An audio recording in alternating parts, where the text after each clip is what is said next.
What is up, everybody? Sorry for the sporadic posting.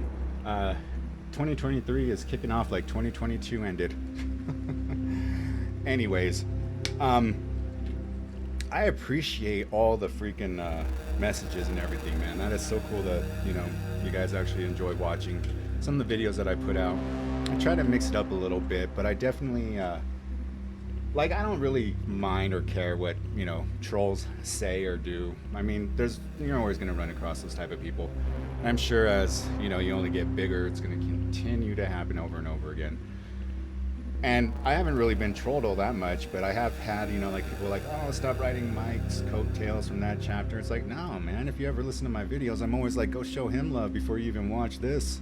But he's not the only, content creator that I listen to. I mean, he just does a fabulous job at putting his content together. There's another one that I have kind of been putting off because I don't know if people really are satisfied with the PG version, because if you go to his Patreon or other people's Patreon, it's a lot more rated R because they could get away with it. They don't have to worry about YouTube's terms of service and getting demonetized and doing all that stuff. Now, mind you, I'm not monetized,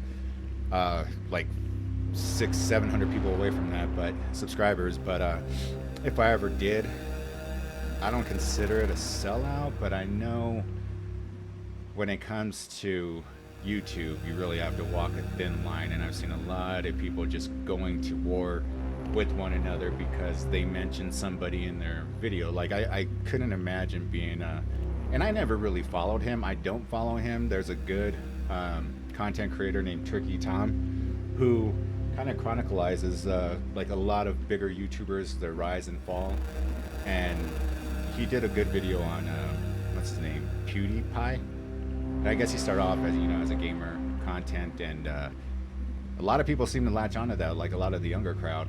And I know he's huge. I just never really took the time to go because I haven't played video games in, 10 years. I used to be a huge Madden player. My goodness. But I couldn't imagine being in their shoes because that is your main source of income, and when you have that much clout within that community, there's always going to be somebody coming after you, jealous, whatever the case may be, or just want recognition, like, oh, see, look at what I did to PewDiePie. And there was one girl in particular who did that just because he didn't even mention her by name. He just used her in a background video saying, where's the content here? It's just girls showing their cleavage, attractive girls. It's in a guy's nature to want to look at a beautiful woman, just like women like to look at good-looking men. It feeds off one another, right? But I'm not here for that. I'm here this is kind of a cool little escape from the everyday grind. And right now I'm just waiting for the green light on a couple of projects in acting. I've mentioned it more times than I'd like, but it's a proud achievement for me. The feature film that I starred in probably won't be out until the end of this year, maybe early 2024. And I'll keep you updated when trailers drop and all that. I'm extremely excited about that. I mean, who wouldn't be for their first feature film? I mean, everyone from, Chris Evans, Jenny Ortega, all these, people are finding this big, mainstream clout. It's exciting, and you can't take that away from anybody. Only the veterans who've been in this for freaking 20-30 years are like, it's just another movie. But for the newcomers, I mean, they're quick to go to their Instagram. They're quick to go look at Tom Holland. I love the guy, man. He's an awesome Spider-Man, and I know he lets things slip up, and I know he's good intentions. I don't know, but I know, he seems like the type of guy who is of good intentions, and just excited to be in that. And he said it himself. His friends were there watching Avengers 1, and then, a few years later, he gets casted as Spider-Man. I mean, who the hell wouldn't be excited about that? I know I would be.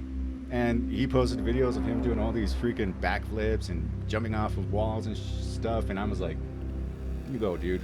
Man, you earned it. And he's done a hell of a job. Now he's like one of the, actors out there that is just, being sought after. So forgive me for my excitement when people talk stuff, but that's just how I feel. I'm excited.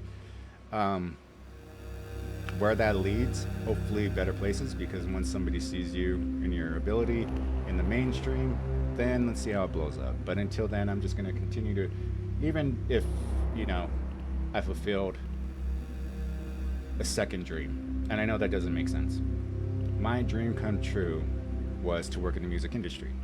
I knew that at 15 years old, that I had, from what I would say from my peers, a vastly different understanding of music. I didn't just, like a lot of my peers, I went to predominantly Caucasian schools, private school, and then went to another predominantly Caucasian school. And I got the rock and roll bug, I got the punk bug, I got the, you know, the hip hop when I was in, you know, inner city schools, from, you know, the Chronic, Doggy Style, Eminem. And then I kind of drifted away from hip hop and got into, you know, more like Blink 182 was my favorite band. And then New Found Glory came out, and I'm like, man, they're good too. They have a lot of good songs. People don't give them a chance sometimes because the sound is just like, you know, people think like, oh yeah, it just sounds like noise. But when I learned how to play guitar, there's a lot to it. And yeah, they're a good band. They're a really, really good band, and I feature them on here quite often.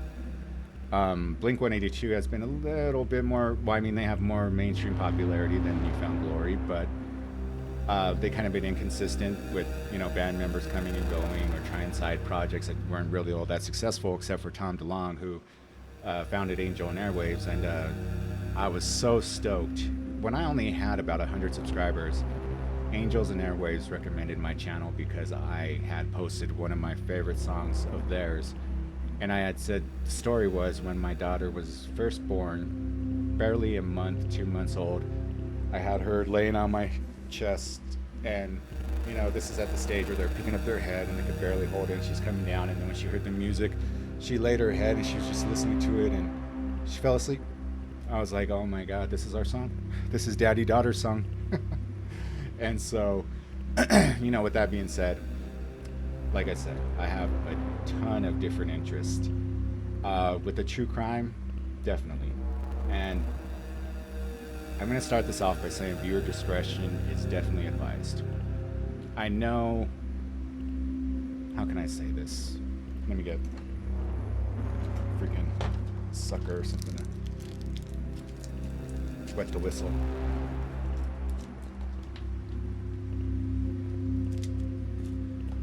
All right. So how can I say this? It's by somebody that I followed for a very long time. He's a good content creator, and even he was shocked about how big his channel has gotten over the years. Okay, so says it right here. Quick warning, this video contains disturbing images. Watch at your own risk. Now, it doesn't completely just blow YouTube's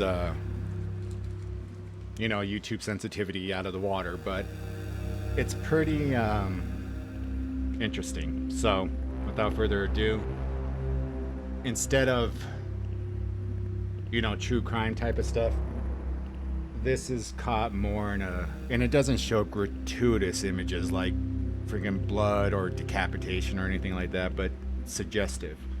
So good content creator, AILURUS, I believe is how he pronounces it, and this is just one of his I guess subsets of other videos that he does. So let's get into this one. It is about that time of year, and I bet a lot of you guys have been looking forward to it, where I give you guys a solid lineup of spooky content all you guys a solid lineup of spooky content all the way up until Halloween. And this year on Halloween, I'm going to be streaming. We're going to be just vibing, you know, looking at scary subreddits, maybe just talking. I don't know, I just want to have some fun. So yeah, I hope to see you there on Saturday. And without further ado, let's jump into today's content. The internet is a vast place. Nearly any question that comes to mind can be answered with a simple keystroke. Any curiosity can be quelled with a simple search term. And yet, when we hit enter and look upon the very answer we sought out to find, many of us experience a very peculiar kind of cognitive dissonance. The answer you sought out is grotesque and disturbing. And yet, you can't look away, and you don't know why. It's almost like coming to grips with our morbid reality is a task fit for no one. This is an image of a Russian cosmonaut. His name was Vladimir Komarov. He volunteered to fly the Soyuz 1 in order to save his backup Yuri Gagarin. They both knew of the major safety issues with the Soyuz 1 rocket. There was a specific understanding that the re-entry parachute may malfunction. Okay, so for this one, and I hate to start pausing already, but I dove down this rabbit hole before, and this guy, I don't know what prompted him to do what he did, but a lot of people forget the Russians beat the United States in the space race. The only thing the United States has over the Russia was sending the first men to the moon. If you believe differently, that's your opinion. It's just my opinion that I know we went to the moon. You know, all the shadows and all the stuff and all the crap, like the flag moving and all that crap. I mean, they're on a rocky moon with no atmosphere, and the shadows aren't going to play the same. But nonetheless, these guys had already pioneered the first satellite, Sputnik. And what a lot of people don't know too, and they're really cool pictures, Venus is the most hellish planet out of our solar system. Their gravity is immensely dense. I mean, if you were able to walk on the sun, that is the only, or just about any star, that is the only gravity that's 1,000 times more dense than Venus. So they built these two, I guess lunar, they're now rovers, but, and lunar is moon, but they built these two,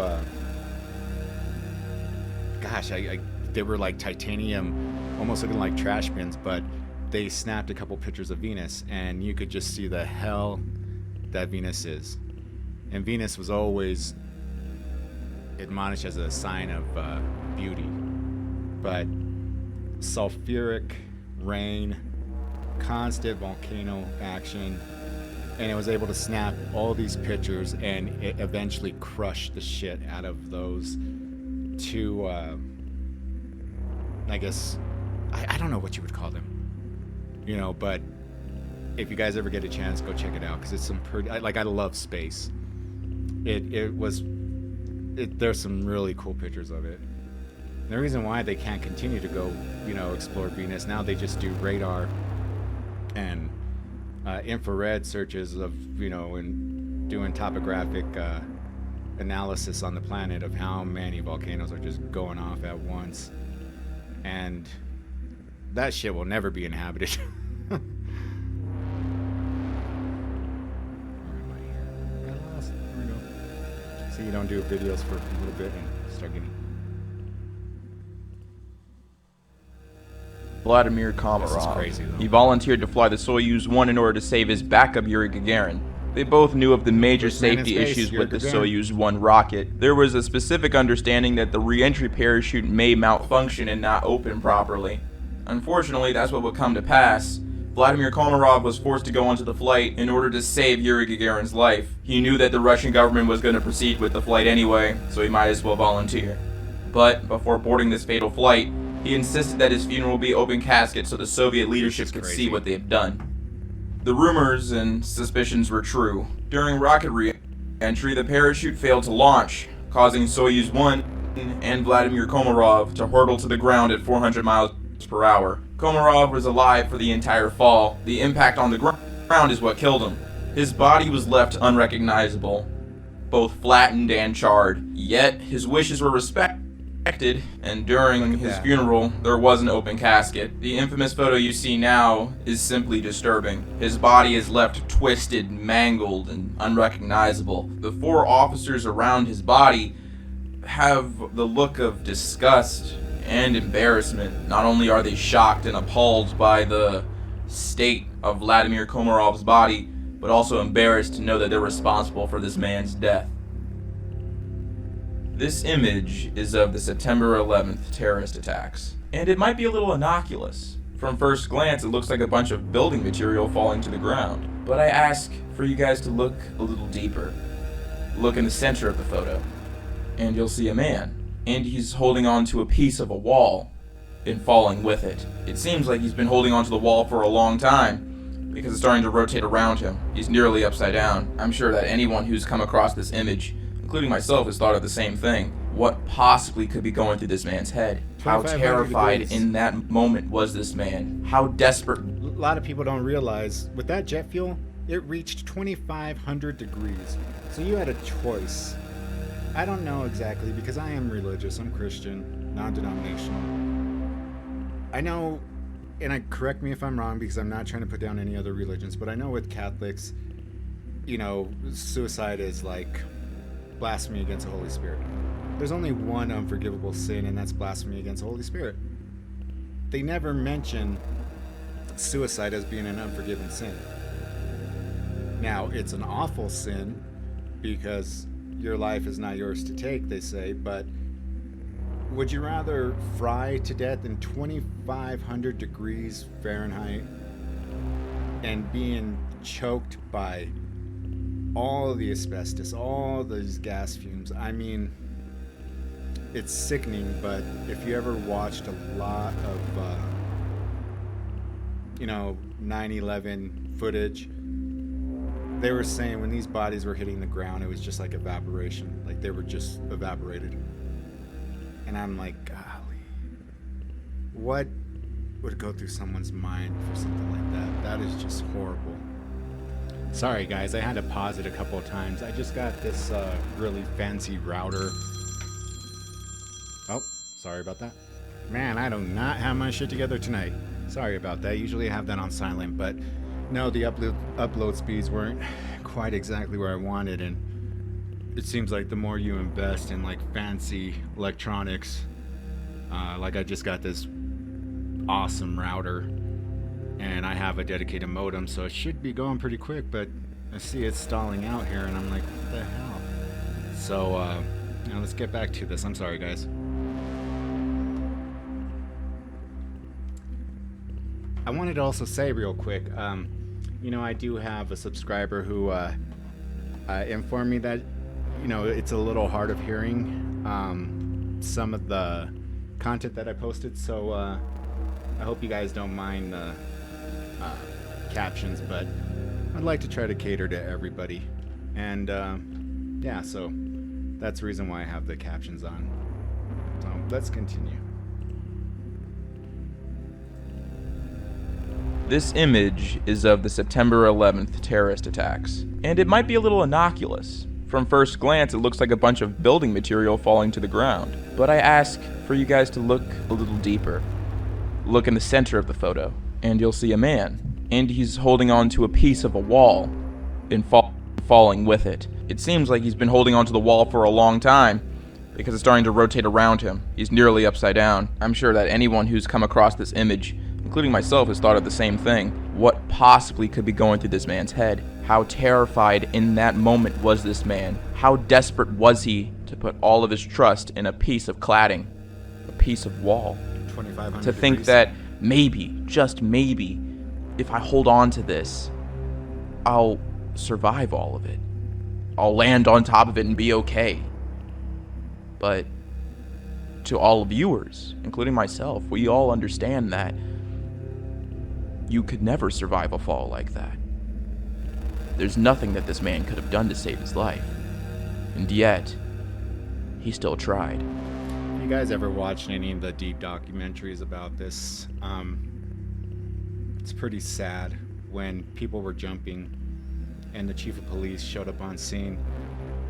The officers and firefighters directed him not to go down that street because they had a chance of being hit by bodies, people jumping, and he describes like they just basically evaporated once they hit the ground. I mean, 2,500 degrees, enough to melt the metal. Now, I don't know where you stand as far as conspiracy theories, because I know there's a ton of them out there, but we all seen with our own eyes what happened, and that just was mortifying. I mean, I think it's one of those, everybody back in the 60s, 50s remember what they were doing when JFK was assassinated, and everybody who was around during 9/11 remember where they were. And I was at the recording studio, and I just remember everything being eerily quiet. Like, they evacuated the building, but we were the way the studio was set up and everything, we were in the basement, and of course we weren't in danger, but everybody else felt like, oh my god. And downtown Denver that day, it honestly seemed like a zombie apocalypse. I mean, there was no planes, there were empty buildings, few cop cars from what I recall, and it was just like we couldn't believe. People that were out were just like in a daze. And mind you, this is before Facebook, TikTok, Instagram, all that stuff, where you're getting 24/7 news feeds. I mean, cell phones back then were barely accessing the internet, and it still wasn't your main source of any news from the Associated Press or anywhere else. And people were just, I remember in the studio, we were just glued to the TV like, what the hell happened? And I will never ever forget that day. There's very few images in the world that can, without any sort of context, already tell a story. It's almost like you can piece it together in your mind what happened. This image depicts a statue of Christ coated in blood, and a lot of you may be already putting together your own disturbing narratives that could explain what happened here, that can Bombers. Provide context to such a disturbing image. On April 21st, 2019, Easter Sunday, 3 churches and a couple luxury hotels in the commercial capital of Colombo were targeted in a series of coordinated Islamic terrorist attacks, specifically suicide bombings. Christians were attending Easter Sunday services when the bombings took place, targeting churches and hotels around Sri Lanka. The sequence and coordination of the bombings were planned to cause maximum destruction. That's why they were specifically planned on Easter Sunday. All 6 of the first set of explosions were all carried out by suicide bombers. The first blast took place at the Shrine of St. Anthony, a historic Catholic church in the capital. Look at that. Roof completely ripped off. Pews just obliterated, and the statue still stands. Blood of the innocents. It's sickening. Capital, where more than 50 people were killed. The second blast took place at St. Sebastian's Church, and over 100 people were killed there, and that's where this image comes from. This statue of Christ was facing parishioners all while the explosion happened. The statue has been removed and placed inside of a glass case with information about the bombings and a plaque that remembers the victims. Officially, the bombings killed 269 people and injured at least 500. Initially, 359 fatalities were reported, but the Ministry of Health later reduced the number by 106 after cross-referencing DNA samples to body parts. The majority of the dead were Sri Lankans, with at least 45 foreigners among those killed. This image is of Kangaroo Island in Australia. As many of us know and remember, Australia earlier this year was dealing with many forest and bushfires across their entire nation. Many point to either climate change or lack of forest management as the reason for these fires. And after said fires, Kangaroo Island looked like this. Completely barren and stripped of all of its previous beauty. It begs the question how long it'll take for the land to regenerate, or will future generations never be able to look upon the beauty that Kangaroo Island had to offer. This image seems almost staged. It resembles a cursed image, or one of those liminal space images. COVID. Something that I remember seems that. familiar, but at the same time not. An image that looks normal, but its context, that's hard to determine. It's hard to put your finger on what's going on in the image. This picture was taken in Italy, and the trucks are government vehicles, specifically 10 in this image. And in each truck, there are bodies. Dozens of bodies. These are COVID trucks. All of the deceased within them are those who died of COVID-19. If it wasn't obvious, the trucks were supplied by the Italian military, and all the bodies within them are planned to be cremated. This image is known as Italian's Fleet of the Dead. Pretty fitting for its macabre context. This is a mental health evaluation sheet. Apparently it was given to the patient before his appointment. Let's read it together. The therapist's name is Kevin Albert, and the appointment is taking place at the Colorado Family Center. Describe your attitude towards mental health treatment. It's nice. It helps me realize things. Have you had, or are you having, problems or difficulty with any of the following? Yeah, I'm having problems with anger, anxiety, authority figures, depression, disorganized thoughts, homicidal thoughts, jealousy, loneliness, mood swings, obsessive thoughts, racing thoughts, stress, suspiciousness, and temper. Explain the items checked above. I have a short temper, often got angry at almost anything. I don't like people, and I have no respect for anyone trying to tell me what to do, or people telling me what to think. I have too many inside jokes or thoughts, and I don't have many friends. I hate too many things. Now, this evaluation paints a really grim picture. A kid who seems really troubled, and especially angry, so much so that they're having homicidal thoughts. If only his therapist, his family, and his school counselor knew of what was going through his mind and what his plans were. The boy who filled out this mental health evaluation, his name is Eric Harris. And 2 months after this appointment, on April 20th, 1999, he and Dylan Klebold would go on to kill 13 people in Columbine High School in Colorado. So, I don't know if you guys remember, there used to be a competing store with Best Buy called Circuit City. At the time, I had just graduated high school, not even a year removed, and my best friend at the time, he was working there at Circuit City. I was getting two 15-inch subwoofers installed, custom built in the back of my car, and all of a sudden, and mind you, my former best friend, his dad was like an extremely high-ranking Denver police officer. Now, Denver police have no jurisdiction where Columbine is at. And that's, I believe, Jefferson County. Jefferson County arrives on the scene, and they did what the Uvalde school shooting happened. They just stayed back. They did not go in or whatever. Denver paramedics, which is West Metro, or not West Metro, excuse me. I can't remember. Their West Metro is Jefferson County ambulance. But the Denver ambulance, they came in, they backed up to one of the entrances and started pulling some of the kids out that were injured. Started saving lives while they were taking on gunfire.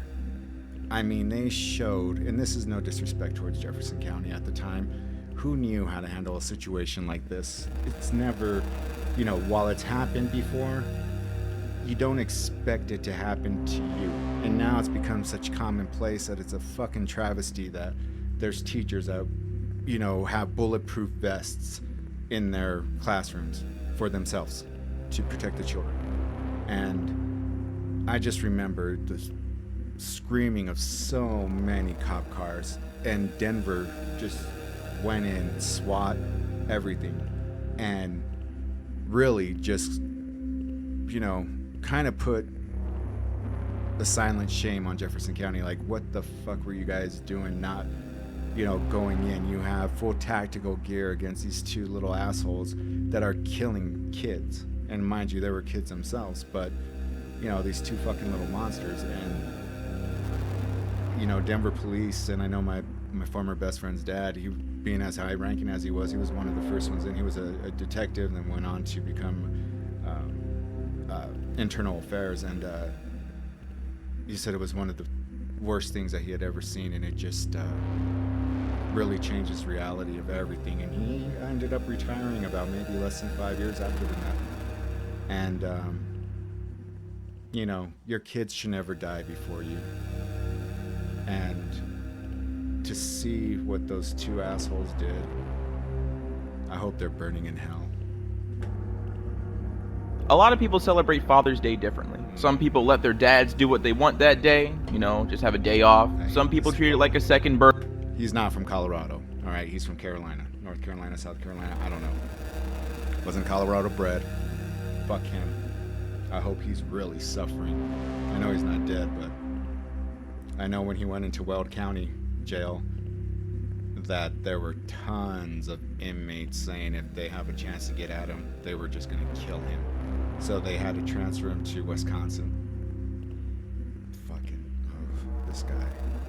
If you watch that documentary on Netflix, it broke me apart. I couldn't, because I have a daughter, and I could not get through it without just crying and anger and birthday and make sure that their dad gets anything that they want that day. Shannon Watts chose to celebrate her husband and all that he's done to make sure that their family is secure and safe. She wrote the following: Chris, we're so incredibly blessed to have you. You do so much for us every day and take such great care of us. You are the reason I was brave enough to agree to number 3. From laundry to kids to showers, you are incredible, and we're so lucky to have you in our life. Happy Father's Day. Unfortunately, we all know what happens next. Unlike most murder cases, this one was televised, mostly because Chris Watts, the father, went on national television begging the world to find his wife and 3 children, begging them if they were alive to just come back home, promising to work out any problems that may have led up to their disappearance. Like when I got home yesterday, it was like a ghost town. Like she wasn't here, kids weren't here. I have no idea like where they went. Right now you got K9 units, the sheriff's department. Everybody's like they're doing their best right now to figure out like if they can get a scent. If she wasn't here, like where did she go? Like once I got here, it was like, all right, who can I call? I called her 3 times, texted her about 3 times just to say, what's going on? Like if she's vanished, like I want her back so bad. I want those kids back so bad. Right now, I don't even want to just like throw anything out there. Like I hope that she's somewhere safe right now and with the kids. Last night, I wanted that knock on the door. I wanted to see those kids running, just barrel rush me and just give me a hug and knock me on the ground. That's why last night was just horrible. I couldn't do it. I'm hoping that somebody sees something or somebody knows something and comes forward. Shanann, Bella, Celeste, if you're out there, just come back. Like if somebody has her, just please bring her back. I need to see everybody. I need to see everybody again. This house is not complete without anybody here. Please bring her back. Well, we all came to find out that he was responsible for their disappearance. 2 months after this Father's Day post, he killed his 2 young daughters and his wife, buried them in shallow graves near an oil plant where he worked. Shannon Watts, unfortunately, was pregnant during the time of her murder. Oddly enough, during the initial investigation, Chris Watts would try to persuade an interrogator of his innocence by saying that he was such a great father, and good fathers like him would never go out of their way to kill their family. I saved this image for last, because there's really nothing to say about it. It was untitled by the artist who painted it. It depicts 2 eyeless men facing the viewer, while behind them is an infinite, endless void of doors.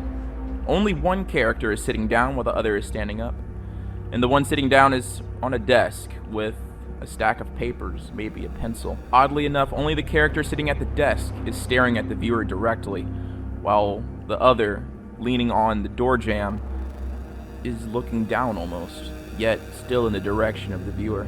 The image is obviously ominous, yet somehow not scary. It's more uncanny. It's almost like the viewer has to anticipate what's at the end of the tunnel. Your eye is forcefully drawn to the center of the painting because really there isn't much else to look at other than 2 plain characters with no visible eyes. But one thing is clear though, the one thing that any artist would want to be the most clear on any painting: the signature at the bottom right. The signature is clear and easily legible, and if we take a look, we'll come to find out that this untitled piece was painted by Adolf Hitler.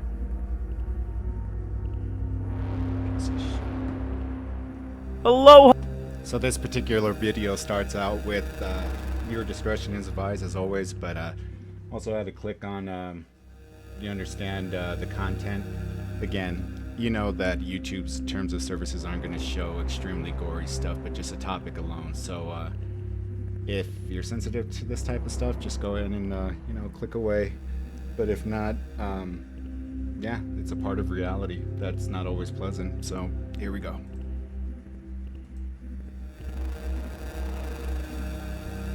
The internet is a vast place. Nearly any question that comes to mind can be answered with a simple keystroke.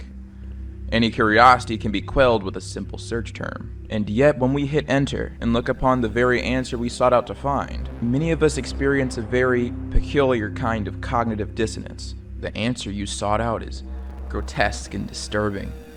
And yet, you can't look away, and you don't know why. It's almost like coming to grips with our morbid reality is a task fit for no one.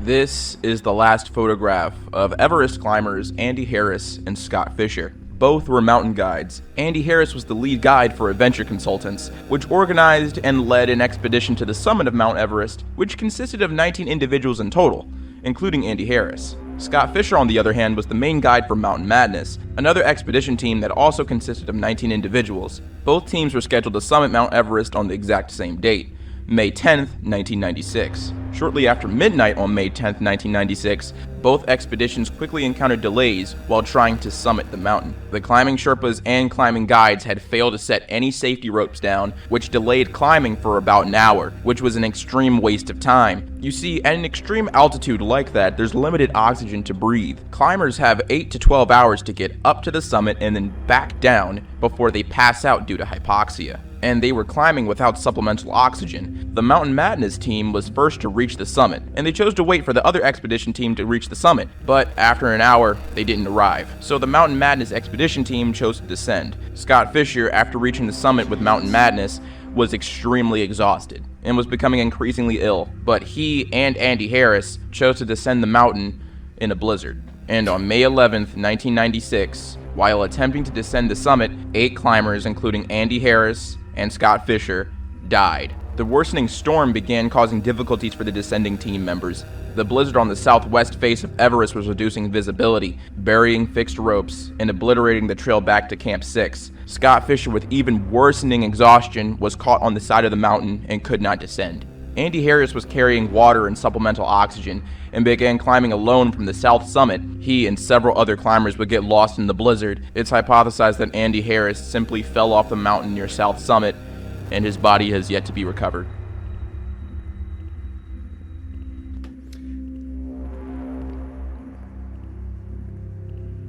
Back in the day, I could understand summiting Mount Everest would be like, okay, not a lot of people have done this, but there was a good documentary on Netflix about this. He was from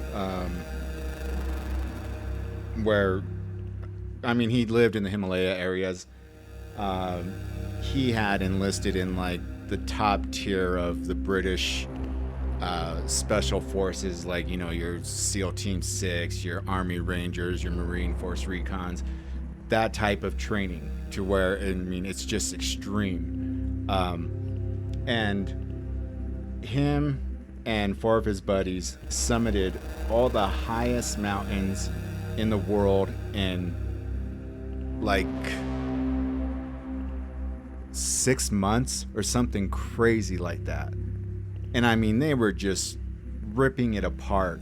And the thing that shocked me the most was when they go to Everest, like they're no games for them. They just put their stuff on. They're like, all right, let's do this. Because by this point, they had already climbed 3 of the tallest mountains in the world, and then they were tackling on Everest, and then they saved one of the mountains that I guess I always hear it's like back and forth between Everest and, is it K2? I'm not quite sure, but they summited all the biggest mountains in the world. And when him and his team point the camera up, he's like, come on, people, let's go. I mean, there is a steady stream of people. I mean, it almost looks like Black Friday at Best Buy or Walmart or something. I mean, just tons of people. And it's like, you know how many people have done this by now, and you're still willing to risk your life having your body stuck up there as a guide, or basically that's what they use them for. I mean, okay, here's, green jackets, or what do they call them, orange boots or something like that. And his body's been stuck up there since 1970, and they can't clear the, Everest of these bodies, because then you're risking your own life. So I don't know if it'd be worth it to have a plaque there saying, like, yes, I summited Everest. Well, there's thousands of people who have summited it now, multiple times. Even that gentleman from Sweden summited it with just shorts and boots. No shirt. I mean, crazy. A blind man summited Everest. Of course, a lot of help. There have been guys out of shape who summited Everest by hiring more Sherpas to carry, way more oxygen. And I mean, is it really a crowning achievement? I don't know. If there's climbers that watch this, let me know. This is an image of King's Cross Station. On the 18th of November, 1987, at approximately 7:30 at night, a fire started at King's Cross Station, as well as the mainline railway station's above ground and subsurface platforms. The fire started under a wooden escalator serving Piccadilly line, and at 7:45 erupted in a flashover into the underground ticket hall, killing 31 people and injuring 100. A public inquiry was conducted from February to June 1988, and the investigators reproduced the fire twice, once to determine whether the grease under the escalator was ignitable, and the other to determine whether the computer simulation of the fire, which would have determined the cause of the flashover, was accurate. After all tests were completed, the inquiry determined that the fire had started by a lit match being dropped into the escalator. The fire seemed minor until it suddenly increased in intensity and shot a violent, prolonged tongue of fire and billowing smoke up into the ticket hall. As a result, 31 people died, and 100 people were taken to the hospital, 19 of which with serious injuries. The ticket hall and platforms for the Metropolitan line were undamaged and reopened the next morning. The Victoria line's wooden escalators were only slightly damaged, so they resumed normal operation the following Tuesday. The ticket hall for the 3 tube lines were reopened in stages over 4 weeks, and 3 escalators for the Piccadilly line had to be completely replaced. After all construction was completed, memorial plaques commemorating the disaster were placed all throughout the station, and one of which was installed in St. Pancras Church and unveiled by the Princess of Wales at King's Cross Station. This is the image of the crew STS-107 in October of 2001. From left to right, you have Brown, Husband, Clark, Chawla, Anderson, McCool, and Ramon. And unfortunately, this crew would be tragically killed in the Space Shuttle Columbia disaster of 2003. The Space Shuttle Columbia disaster was a fatal incident in the United States space program that occurred on February 1st of 2003, when the Space Shuttle Columbia... I still have the Time magazine showing the debris as it burnt up in the atmosphere across Texas. OV-102 disintegrated as it re-entered the atmosphere, killing all 7 crew members. The disaster was the second fatal accident in the Space Shuttle program after the 1986 breakup of the Challenger soon after liftoff. It has been a bad day. 7 astronauts have died, their families shattered. The space program has been dealt a terrible blow. The larger family of men and women in space exploration devastated. And the country has been reminded how dangerous it is, and that for all of America's technological genius, it doesn't always work. This morning, just before 8 o'clock Texas time, the Space Shuttle Columbia was just about to finish a picture-perfect 16-day scientific mission. The astronauts' families were by the runway in Florida, poised for a great reunion. Instead, this was the picture that we all saw. Columbia was at 200,000 feet, going 12,500 miles an hour when it suddenly broke up under stress that we still do not understand. 16 minutes from home. We begin our field reporting with ABC's Ned Potter. After the fatal explosion and disintegration of the space shuttle, debris from the shuttle and crew would rain down from the sky and subsequently scattered across Texas and Louisiana. Debris from the spacecraft was found in more than 2,000 separate fields in eastern Texas and western Louisiana. What went wrong? Some engineers wonder if the trouble really began at liftoff, when some insulation came off the shuttle's big orange fuel tank, and apparently struck the orbiter's wing. The technical community got together and across the country looked at it and judged that to be acceptable. NASA quickly said there was no sign of terrorism. At this time, we have no indication that the mishap was caused by anything or anyone on the ground. This satellite radar image shows parts of North Texas where most of the debris may have crashed to Earth. But people as far west as California and Utah thought they also saw debris as the ship streaked overhead. Engineers say anything at this point is speculation. A large amount of the debris was recovered between Tyler, Texas and Palestine, Texas. Along with pieces of the shuttle and bits of equipment, searchers also found human body parts, including arms, feet, a torso, and a heart. These recoveries occurred along a line south of Hemp Hill, Texas, and west of the Toledo Bend Reservoir. Much of the terrain being searched for the crew was densely forested and difficult to traverse. The bodies of 5 of the 7 crew members were found in 3 days of the shuttle's breakup, and the final 2 were found 10 days after that. This image is of an astronaut helmet found in one of the 2,000 fields in Texas soon after the disaster. There were no remains left in the helmet, but from what you can see, the helmet is heavily scorched and damaged, most likely due to the violent explosion and disintegration of the space shuttle Columbia. This is an image of 16-year-old Brenda Ann Spencer. She's responsible for the Grover Cleveland Elementary School shooting, which took place January 29, 1979. Brenda Ann Spencer was born April 13, 1962. She lived in San Carlos neighborhood of San Diego, California, and she lived in poverty with her father. Her father was an alcoholic, and every night she had to sleep on the living room floor next to all of her father's discarded bottles. Those who knew Brenda said that she expressed hostility towards policemen and spoken of shooting one and talked of doing something big to get on television. Although Spencer showed exceptional ability as a photographer, winning first prize in a Humane Society competition, she was generally uninterested in school. She attended Patrick Henry High School, where one teacher recalled frequently inquiring if she was awake in class. During her time at school, she would be given multiple cognitive tests. She was diagnosed with a major brain injury as a result. She had fallen off of her bike in her youth and damaged her temporal lobe, and many have theorized that this injury may have been the catalyst for her actions. On the morning of Monday, January 29, 1979, Spencer began shooting at children waiting for Principal Burton to open the gates to the Grover Cleveland Elementary School. She injured 8 children, shot and killed the principal, who tried to help the children. She also killed a custodian named Mike Sukar as he tried to pull a student away from the gunfire. A police officer, age 28, responding to the call for assistance during the incident, was wounded in the neck as he arrived. Further casualties were avoided only because the police obstructed her line of fire by moving a garbage truck in front of her house. After firing 30 times, Spencer barricaded herself inside of her home for several hours. While barricaded inside, she was on the phone with a reporter from the San Diego Union Tribune. Spencer would go on to tell the reporter why she chose to shoot at the children and adults. She said the following: "I don't like Mondays, and this livens up the day." Ultimately, she surrendered and left the house, reportedly after being promised a Burger King meal by negotiators. Police officers also found beer and whiskey bottles cluttered around the house, but said Spencer did not appear to be intoxicated when arrested. After being arrested, she was charged as an adult. She pleaded guilty to 2 counts of murder and assault with a deadly weapon, and she was also given an indefinite sentence. As of December 2020, she still remains in prison. This is an image of a Russian spy laughing through his execution in Finland in 1942.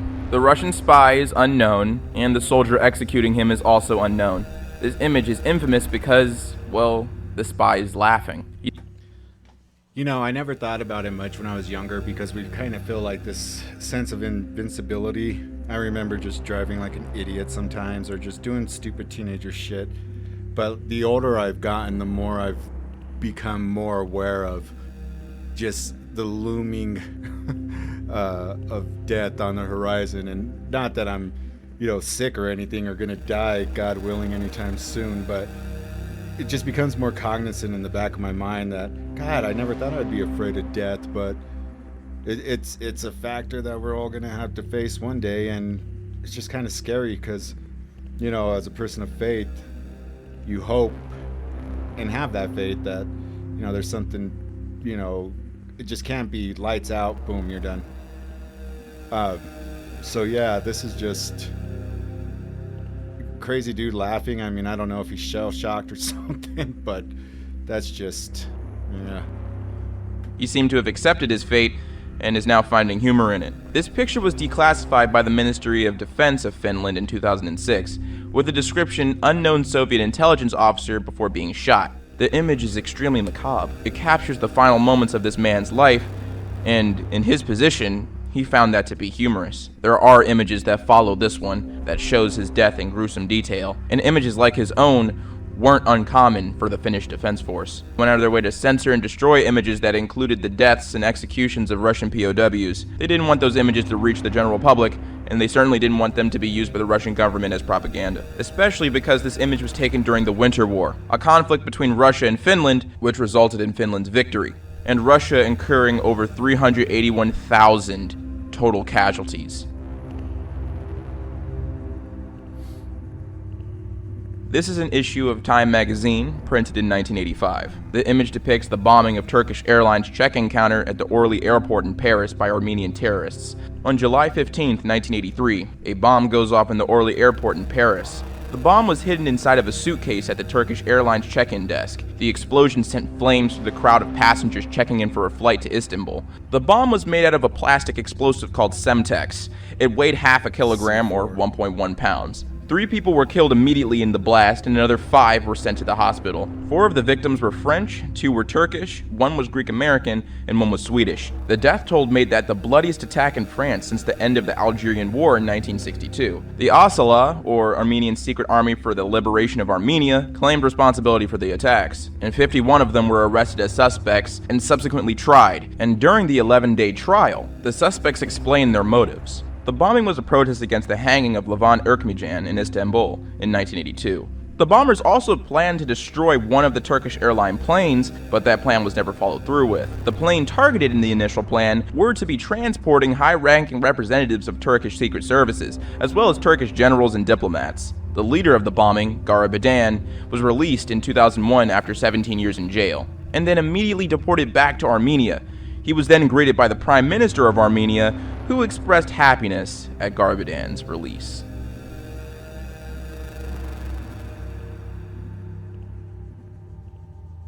When you take a look at this image, what comes to mind? I'm sure for most of you, the first thing that comes to mind is the obvious.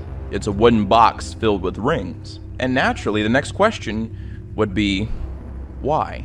The image you see before you is a box filled with wedding bands that were removed from Holocaust victims prior to being murdered in 1945. The photograph has an accompanying caption. These are a few of the thousands of wedding rings the Germans removed from their victims in order to salvage the gold. U.S. First Army troops found these rings with watches, precious stones, eyeglasses, and gold teeth fillings in an adjoining cave near the Buchenwald concentration camp near Weimar, Germany. And the image is dated the 5th of May, 1945. There's also another caption from the person who donated the photograph to the U.S. Holocaust Memorial Museum. Every wedding ring here represents a home broken and a human murdered by Germans. These are only a small portion of the thousands of wedding rings the Germans removed from their prisoners to salvage the gold at the notorious Buchenwald concentration camp near Weimar. U.S. troops discovered these rings along with watches, precious stones, eyeglasses, and even gold teeth fillings. And when they liberated the camp and freed 21,000 prisoners in April 1945, death had already liberated 70,000 who were starved or butchered during the Nazi reign of terror. Fuckers. So yeah, I know what you guys are You talk about an oppressed people, and I mean, ever since the Old Testament of the Bible, it's always been the Jews.